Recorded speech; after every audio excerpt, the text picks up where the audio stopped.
श्री सद्गुरु स्वामी समर्थ. अध्याय 5. श्रीपाद श्री वल्लभांची जन्मकथा. श्री गणेशाय नमः. सिद्ध म्हणाला, नामधारका, कलियुगात लोक धर्मभ्रष्ट झाले, कर्मभ्रष्ट झाले, तेव्हा श्री गुरु दत्तात्रयांनी लोककल्याणार्थ अवतार घेतले. पिठापूर येथे आपळराज नावाचा आपस्तंभ शाखेचा एक ब्राह्मण राहत असे. त्यांची पत्नी सुमती धर्मशील व प्रतिवता होती. तो विष्णू दत्ताची भावभक्तीने आराधना करायची. एकदा अमावस्येस आपळराजाच्या घरी पितृश्राद्ध होते. श्राद्धासाठी आमंत्रित ब्राह्मणांचे भोजन व्हायचे होते. तेव्हा दत्तात्रय महाप्रभू अतिथी रूपाने तिच्या द्वारी आले. सुमतीने ब्राह्मण भोजनापूर्वीच भिक्षा घातली. ही तिची सेवा तत्परता पाहून दत्तात्रयाच्या तिला 3 मुखे व 6 हात या मूळ दत्त स्वरूपात दर्शन दिले आणि इच्छित वर मागण्यास सांगितले. सुमतीने श्री गुरूंची स्तुती केली व म्हणाली, गुरुदेव, आपण मला अतिथी रूपात माते अशी हाक मारलीत, हे वचन खरे हो. मला अनेक अपत्ये झाली, ती जन्मताच मेली. जे 2 पुत्र जगले त्यात एक आंधळा आहे तर दुसरा पांगळा. असे पुत्र असूनही नसल्यासारखेच आहेत. माझा पुत्र तुमच्यासारखा महाज्ञानी, जगद्धोत, देवांसारखा आणि परम पुरुषार्थी असावा अशी इच्छा आहे. ती तुम्ही पूर्ण करा. दत्तात्रय म्हणाले, माते, तुला अपेक्षित असाच पुत्र होईल.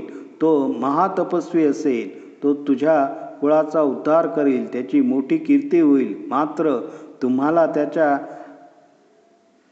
कलाने घ्यावे लागेल. त्याचा जन्म मोडलात तर तो तुमच्याबरोबर राहणार नाही.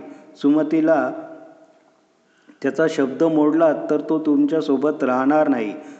सुमतीला वरदान घेऊन दत्तात्रय अदृश्य झाले. हे वृत्त तिने पतीला सांगितले.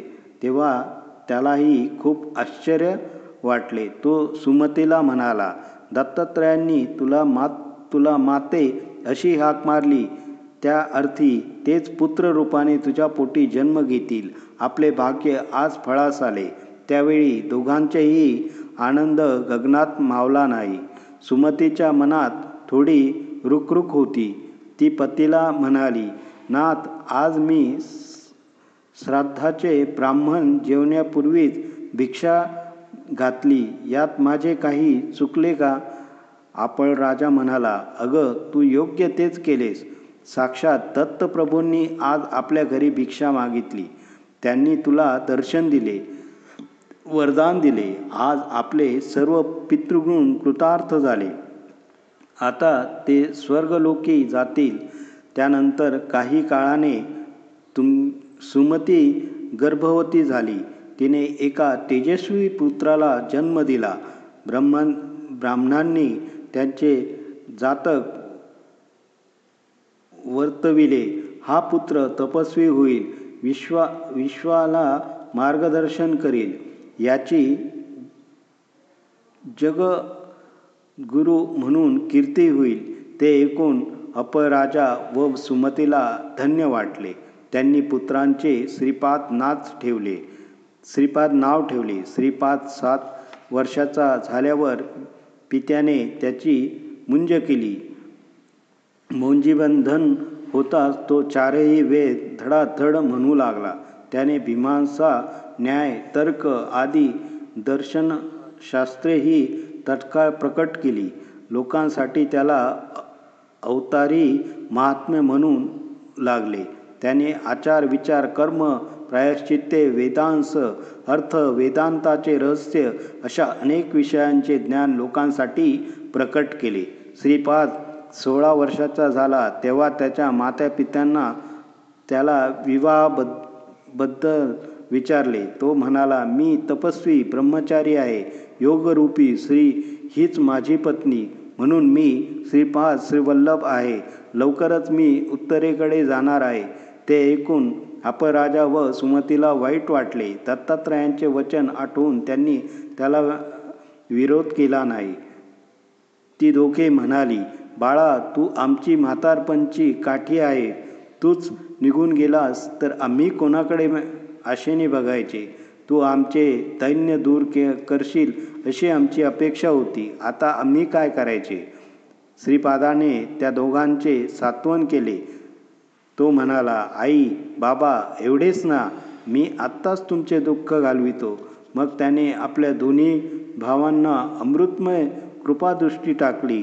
तर काय आश्चर्य, ते दोघेही अव्यंग्य, सुंदर व सुदृढ झाले. त्यांनी श्रीपादाचे कृतज्ञतेने पाय धरले. श्रीपाद म्हणाला, तुम्ही माता पित्यांची सेवा कराल तर इहलोकी पौत्रादिकांचे सौख्य भोगून शेवटी मुक्त व्हाल. ते सर्व पाहून अपराज व सुमतीला आनंदाश्रू आवरत नव्हते.